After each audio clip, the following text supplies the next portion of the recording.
નમસ્કાર મિત્રો, હું મૈત્રેય શર્મા આજે એક નવો અનુભવ કરીને આપ સમક્ષ આવ્યો છું.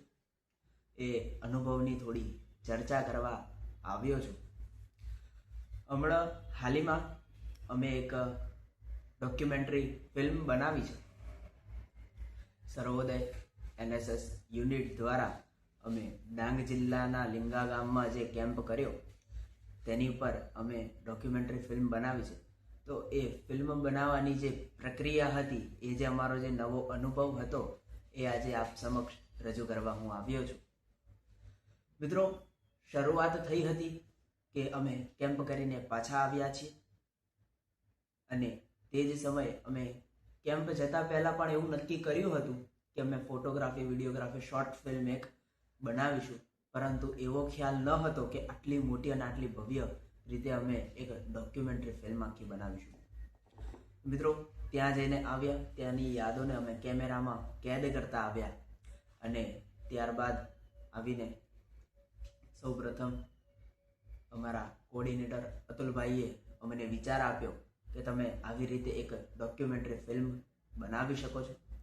તેમના મદદથી બધાના ડાયલોગ તૈયાર થયા, બધાએ વાતચીત કરી, બધાએ પોતાનો એક્સપિરિયન્સ કીધો અને ત્યારબાદ શરૂ થયું મુખ્ય કાર્ય. કે ફિલ્મની અંદર મુખ્ય કાર્ય વળી શું હોય? એડિટિંગ.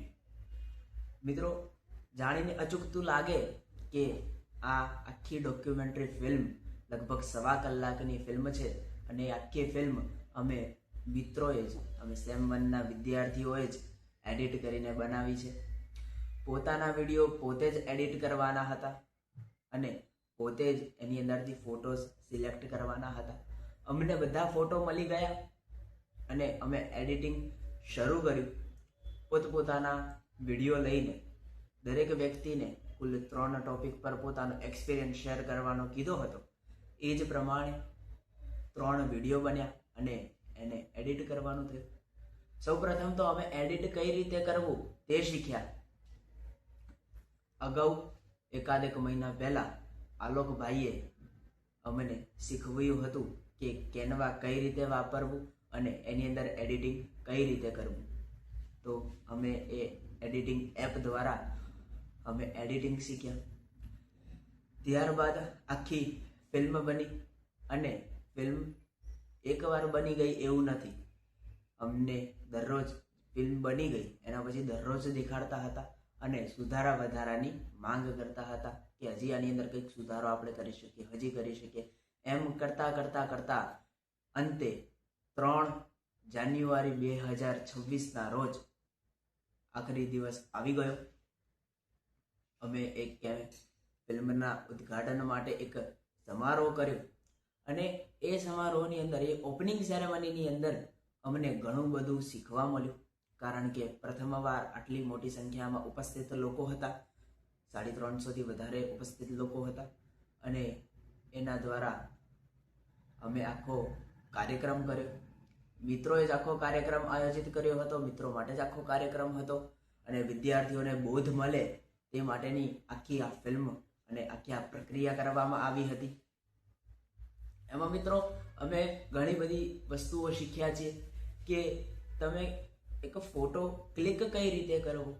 તમે અત્યારે બોલી રહ્યા છો, વિડીયો બનાવી રહ્યા છો, તો તમારું પાછળનું બેકગ્રાઉન્ડ કેવું હોવું જોઈએ, તમે બોલવાની ટેકનિક તમારી કેવી હોવી જોઈએ, હાવભાવ, બોડી લેંગ્વેજ તમારો કેવો હોવો જોઈએ. આ આવી ઘણા બધા કૌશલ્યો એ અમને એક આ ફિલ્મ એડિટ કરવાથી મળ્યા છે. અને આ જે કાર્યક્રમ કર્યો એના દ્વારા પણ અમને બોલવાનો એક્સપિરિયન્સ મળ્યો કે આટલી મોટી સંખ્યાની અંદર અમે કઈ રીતે બોલી શકીએ છીએ. પછી મારો પર્સનલ એક્સપિરિયન્સ કહું તો હું સ્ટેજ કમિટી એટલે કે સ્ટેજને કઈ રીતે આપણે સંભાળી શકીએ છીએ, કે જે મહેમાનો આવે છે, કે જે મુખ્ય અતિથિઓ છે, એમને કઈ રીતે સંબોધિત કરવા, એમને કઈ રીતે બોલાવવા અને આખા પ્રોગ્રામની અંદર બધા લોકોને કઈ રીતે એક સૂત્રમાં બાંધીને રાખવા, એવા સૂત્રધારના પણ ઘણા એવા એક્સપિરિયન્સ થયા છે. તો મિત્રો, આવી રીતે અમારો આ એક અનોખો એક્સપિરિયન્સ અને એક અનોખો પ્રયાસ હતો કે અમે અમારા દ્વારા અને મિત્રો એક બીજી વસ્તુ છે કે આ આખી ફિલ્મ અમે મોબાઈલ પર બનાવી છે. ફોટાસ પણ અમે મોબાઈલ પર ક્લિક કર્યા છે.